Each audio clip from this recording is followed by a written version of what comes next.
The history of all hitherto existing society is the history of class struggles. Freeman and slave, patrician and plebeian, lord and serf, guild master and journeyman, in a word, oppressor and oppressed, stood in constant opposition to one another, carried on an uninterrupted, now hidden, now open fight, a fight that each time ended either in a revolutionary reconstitution of society at large or in the common ruin of the contending classes.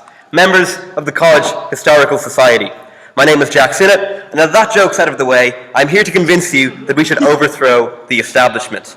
I'll be bringing one main point, kind of about the need for radical solutions to radical problems, and that will sort of splinter off in a number of directions, which will result in me talking firstly about structural inequality, then about the difficulty of reform from within, and finally about the possibility that comes with societal reconstitution. So sort of moving swiftly into the body of my speech. I think what I really want to talk about is the kind of structural inequality that we deal with in society as it is, and why revolution, why overthrowing the establishment is so helpful in overcoming that. So in simplified terms, I think the structural inequality describes the process where inequality along lines of gender, class, race, etc. becomes so deeply ingrained within social structures and processes that oppression and discrimination become more than the result of individualized acts of cruelty. They instead become systemic byproducts of systems which privilege one group at the expense of another. And I could pick any number of examples that show this off really well, from the provision of public housing to people of colour in the United States, to progression rates to universities from deaf schools in Ireland.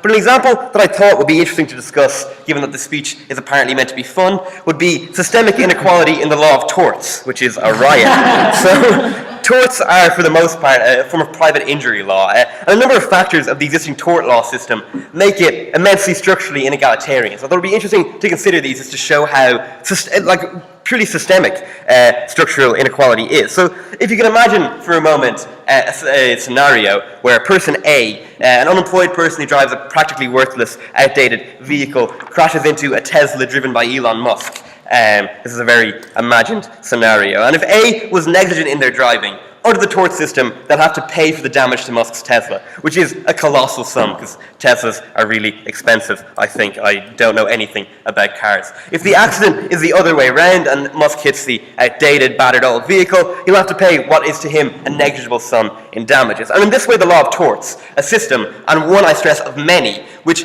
aims to maintain the status quo, and it does this by resolving private disputes, what it actually does is it reinforces and it exacerbates structural inequalities. And it's this that I describe in this speech as structural inequality. So when Candace Owens tries to tell us that structural racism in America ended, say, with the passing of the Civil Rights Act, her mistake is ignoring how deeply embedded inequality can become in societal institutions, how deeply systemic it can become in society as we know it. And it's this deeply embedded inequality, I think, that the proposition stands against tonight.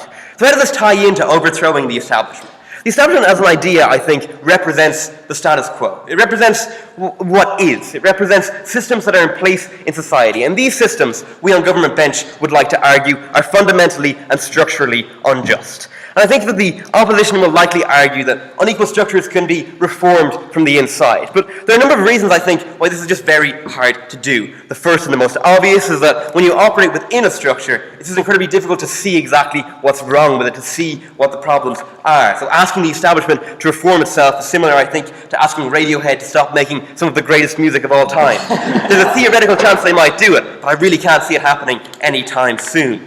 But it goes deeper. You know, even agitation from outside of the political class, from what I suppose traditionally we would consider the establishment, is still limited by establishment structures. So for an individual, say, for example, to fight against capitalism, the most obvious action they could probably take is a strike. But striking means that you lose income, the same income, which capitalism itself forces you to earn to feed yourself, to keep your home, etc., etc. So these systems of corruption and domination and oppression legitimize themselves by making opposition incredibly difficult and incredibly ineffective. And I also think that attempts at reform just don't actually work that well. Like, at least not as well as radical restructuring, which I'm going to start arguing for now, what overthrowing the establishment would actually do. So, to return to the torts example, there are a variety of ways to resolve the problem that I've described of, systemic class inequality being worsened by the tort system. The most obvious is insurance, but an unemployed driver would likely struggle to afford this protection that Elon Musk would definitely have, and if they could afford it, their premium would be disproportionately high because it would factor in the risk of crashing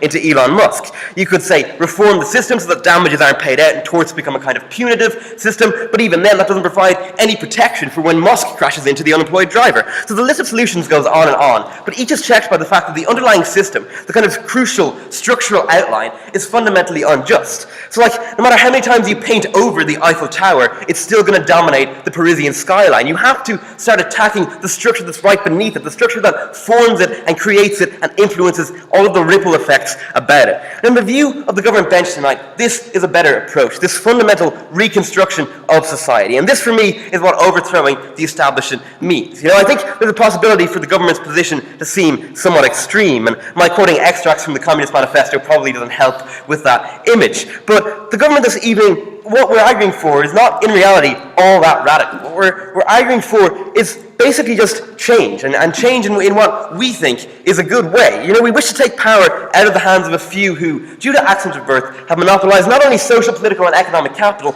but also, as I hope I have shown you, control of the very structure of society as it stands for far too long. And what we replace it with can be open to interpretation. The general tenor of my speech has probably made it reasonably clear where my allegiances lie, and I'm sure my fellow proposition speakers all have different visions of how a post-establishment world would look. But this is not necessarily a bad thing. Words like overthrow and make the social program that the proposition envisages seem impulsive, rash, ill-thought out. But that's not necessarily what it has to be. In a real sense, I don't think our proposal is all that different from those who wish to see the system reformed. We just go a little bit further. There's the point where you change something so much that you might as well call it a revolution. We propose change, but this change can be planned out, thought through, analysed, criticised, developed. Not every revolution has to necessarily be revolutionary. So, at its crux, I think we're arguing that the existing society, one organised around governing principles like competition, exclusion, domination, stasis, is not something that we should simply put up with or try to plaster over. If we really want to make things better, to address the deep structural issues that I've discussed, the establishment and everything that it represents has got to go. We have nothing to lose but our chains. Thank you.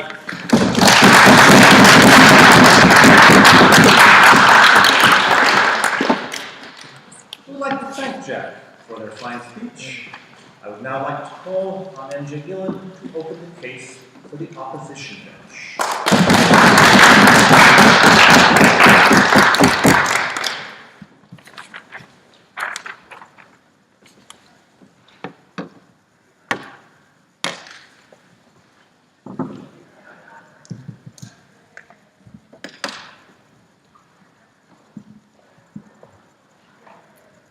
Tonight, ladies and gentlemen, we'll probably hear cries about power to the people, revolution, liberty, and freedom. While this is great, what I say is that people need structure. People need an institution to distribute resources and wealth. The people need an institution that will stand to ensure the personal rights of citizens and non-citizens are thoroughly vindicated. The people need an institution that democratically governs. And that institution is the current state and establishment, and is one that we relish on this side of the House, ladies and gentlemen. We as the people ought not to undermine our societal structures or launch a coup on our establishment, but instead rigorously protect it under our duty of care to the state. So, our duty to the state, the contrarian argument, that of promise-keeping, an obligation to the status quo. Men and women who enter into political compact with their government, that is, when they opt to live within the Irish state, promise obedience in exchange for certain benefits, including the protection of personal rights, including liberty, autonomy, as well as guaranteeing a relative degree of equality between citizens that live within that state. Anyone receiving such benefits commits himself to a social contract, and so impliedly promises obedience in return for the conference of such benefits. Anyone who opts to participate in democratic processes within a state, for example, voting, impliedly promises obedience to that state and establishment. Therefore, we owe a basic contractual duty to our state to obey its laws, its governance structures. These obligations to your state arise from the principles of fairness, a moral obligation under the social contract. Each person is under an obligation to do his part as specified by the rules of an institution, not to undermine it in a vague attempt in a coup d'etat.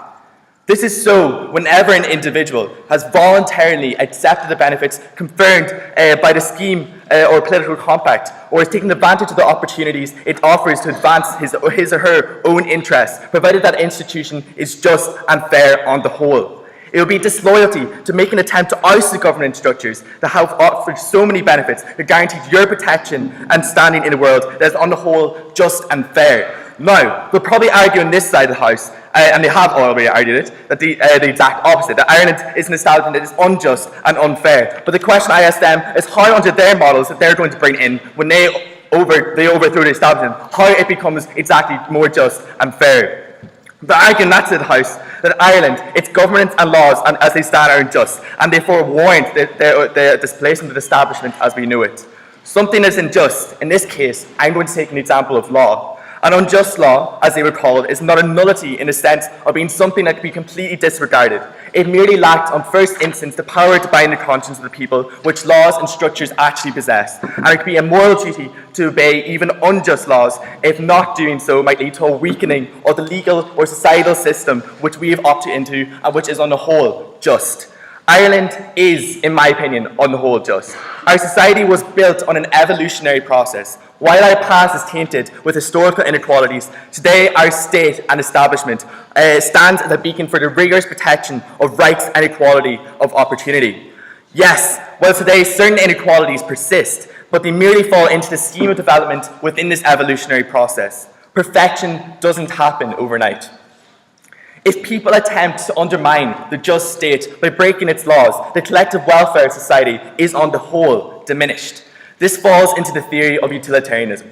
Democracy is a sort of applied utilitarianism, an institutional way of determining the happiness of the greatest number.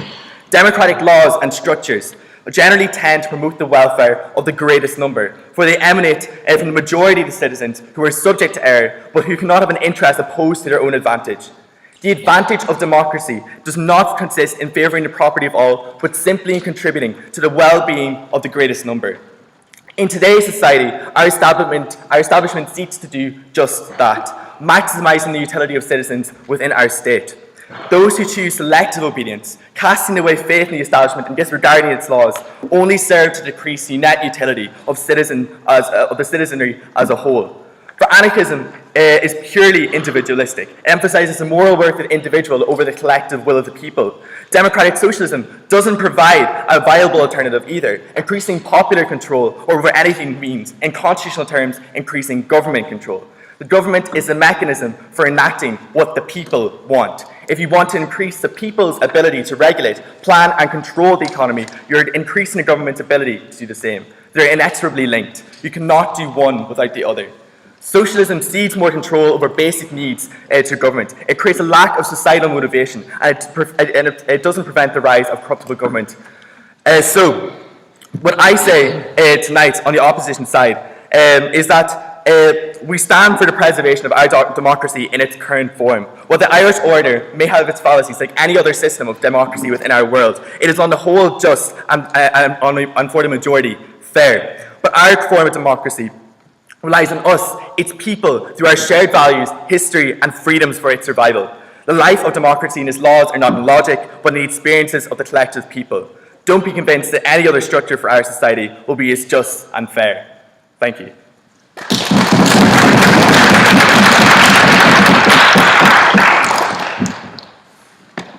would like to thank MJ for their fine speech. I would now like to call Gavin Mendel-Gleason to continue the case for proposition.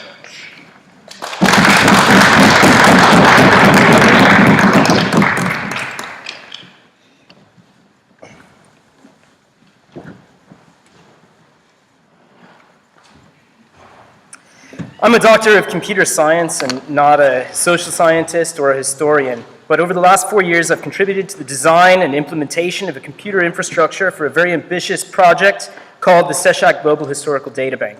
This project hopes to provide qualitative and quantitative details about every society in human history, and it can be used for predictive analytics.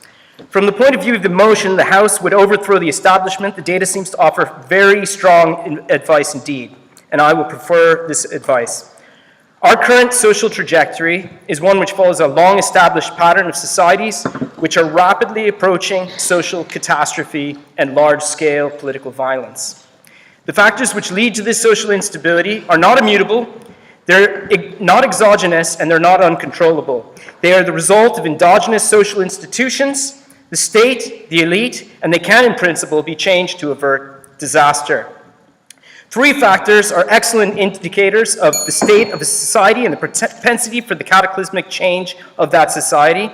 And these are the level of general social immiseration, generally the decline in conditions for the broad masses of people, the cohesion or anti-cohesion of the elites, and the related quantities of elite overproduction and intra-elite competition, which I will describe in some detail later. And finally, the ability of the state to provide for its own material basis, which in a modern capitalist democracy, it can be thought of as tax revenue.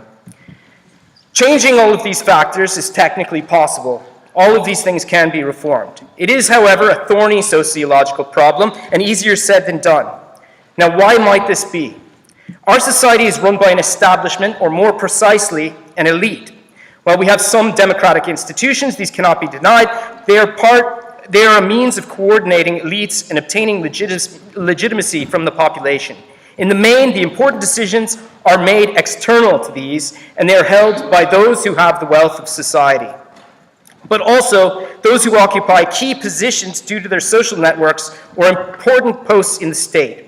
In Ireland, this grouping is sometimes called the Golden Circle, and membership of this exclusive club can be determined with some success by looking at the secondary school of an individual. And I'm sure this audience here could name those schools off the top of their heads. This state of affairs is not unusual for an advanced capitalist democracy. From the precise method of entry into this social network of the elite changes from place to place. But in general, the more advanced and democratic the capitalist society is, the more likely that money is a proxy which can be found to buy entry. Our present elite, not just locally in Ireland, but globally, are not unified by strong social cohesive positions. They tend to be very individualist, very cosmopolitan, not even having a collectivity of a nationalism, and the most common ideological position is the adherence to neoliberalism. They are in a very real sense an anti-collective class, each in it for themselves, if you will, a discrete bourgeoisie. These factors make it extremely difficult for the elite to change their present course. They are wedded to the undermining of state finance by tax cuts, the divestment of state industries and services. They want to remove political control over fiscal or monetary levers, and they do so. They do not want them to negatively impact their enterprises. Now, it's interesting that the opposition to the House brought forward the idea that democracy is both a sacred institution, but should not be allowed to affect the economy. This is a denial of democracy in itself. If the democratic will of the people should be allowed to control something because there is something just about the masses having influence, then surely it must also be able to impact on the economy. The elites grow influence without bound as they accumulate ever greater wealth, and their numbers can grow to such an extent that the masses of workers cannot support them without their own stake diminishing. This unconstrained growth of elites can be termed elite overproduction. And it is something that has happened many times throughout history and is a good precursor, a good indicator of whether a society is approaching collapse. The result of the current establishment's tenure are deeply antisocial. We're currently seeing absolute immiseration in the Western democracies. In the United States, the average lifespan is actually declining. The cost of living is increasing, especially in health and housing, and wages are stagnating across the board or shrinking. The workforce participation rate has never recovered since 2008 in the United States, in the UK, and in Ireland, and this leads to increased deprivation, and indeed poverty worldwide is growing when China is excluded. Okay? We have seen almost constant warfare engaged in by the Western democracies with conflagrations which ignited in Iraq, Afghanistan, Libya, Syria, and the death tolls for these exceed 1 million people. To make matters worse, environmental crisis looms on the horizon. Global warming threatens to radically change the agricultural conditions which support life itself and could force the migration of millions as sea levels rise. We have a collapse in species diversity, edible fish stocks are plummeting, and there are huge levels of plastics in the oceans, not to mention other pollutants which are causing damage. Those who have eyes to see know that things are not going well. Indeed, a plea for the present order rings so hollow that many of the elites have opted instead for bunkers on remote islands. They can sense the peasants with pitchforks will arrive at their doors soon. The destabilizing factors have underlying social causes that are rooted in our particular social system. While social collapse is a regular event in human history, there's a large amount of variability in how often and how extreme it becomes. And the question is not one of pure ideology. It is a combination of technologies and a cultural complex, institutions and social conventions which act as a method of allocating labor for the reproduction of society and adjudicating that society. Our current system, the system of capitalism, is almost designed for cataclysm. Its central premise is the profit motive, capital investment in the production of goods and services for the purpose of expanding the total capital of the investor. It has no other objective than that. The various social conditions that we are experiencing, the increased immiseration due to the pillaging of the masses for their labor, the uncontrolled expansion of elites, their internecine warfares, which lead to anti-social consequences, the degradation of the environment, they are all caused directly by the central feature of profits. And yet, we might hear the Social Democrats say, we had a period in the 1950s, the 1960s, and perhaps the 1970s in which we saw the broad working class enjoy increasing prosperity with declining poverty. We had a golden age of expanding public services, access to education, health, and social welfare. And indeed, all of these reforms were incredibly positive, very real, and they had a huge beneficial impact on life. But the state of affairs was swept away almost as quickly as it was introduced.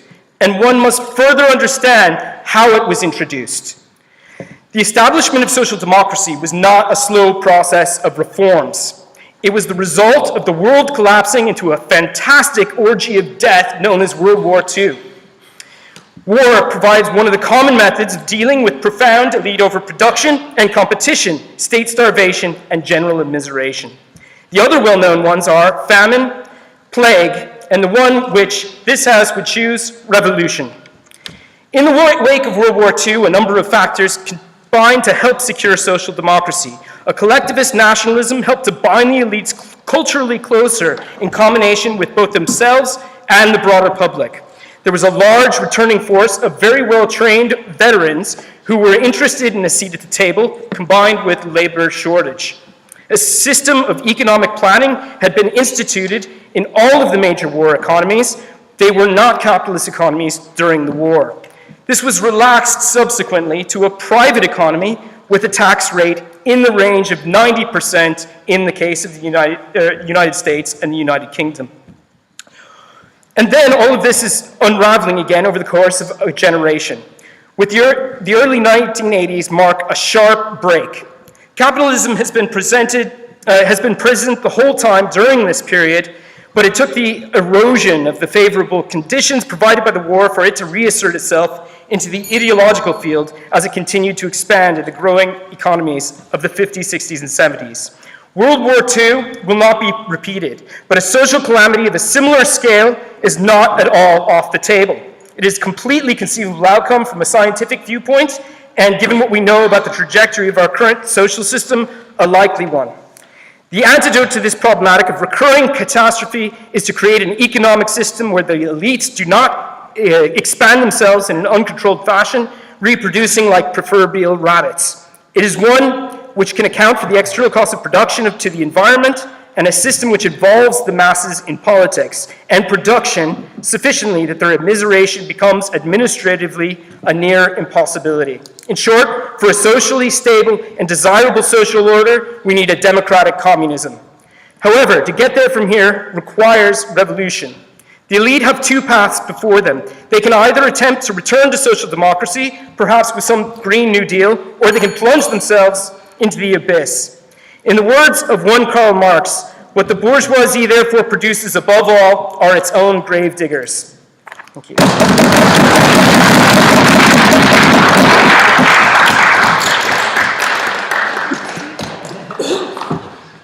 I'd like to thank Gavin for my speech. I would like to call on Ben McConkey to continue the case for the opposition bench. Yeah, I'd like to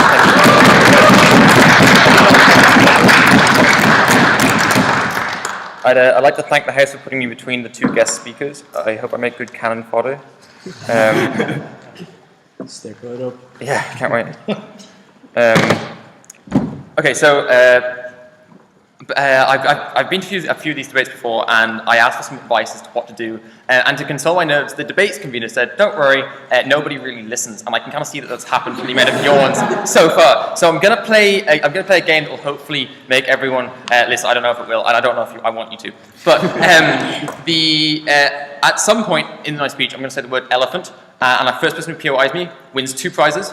First prize is finding out what the second prize is. And the second prize is, you'll find out when you win the first prize. It's actually quite good though, it's in committee room, so do actually play along. I've been told that analysis counts for nothing in debates, in chamber debating, so I'm going to begin with an emotional anecdote to hopefully win you over. As a 6-year-old, I really liked long words. I think it was a byproduct of being a slightly Aspergic-only child who wanted to sort of compensate for being insecure about his intelligence. As you can see from me standing up here, I've obviously matured out of that mentality. The issue with my love of long words is that I never actually liked them for anything other than showing off. I didn't learn what they meant. And this is a dangerous ramification. So I had a totalitarian phase, for example, that was dodgy.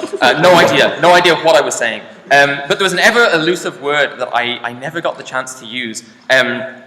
That's basically the only reason I'm up tonight, is because I realized if I got to do this, I could be an anti-disestablishmentarianist, and finally live up to my dream of being the smartest 6-year-old on the playground.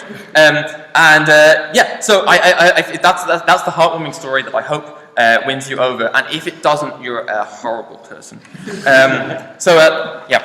That's the serious point out of the way. So I'm going to move on to just the fillers now. So my second point is on the word overthrow, which Jack already brought it up as like not like kind of radical. And I mean, you might be surprised to learn I'm also skeptical of this word because I'm on this side of this bench. I'm going to do a demonstration of what I believe the word what overthrowing the establishment actually looks like.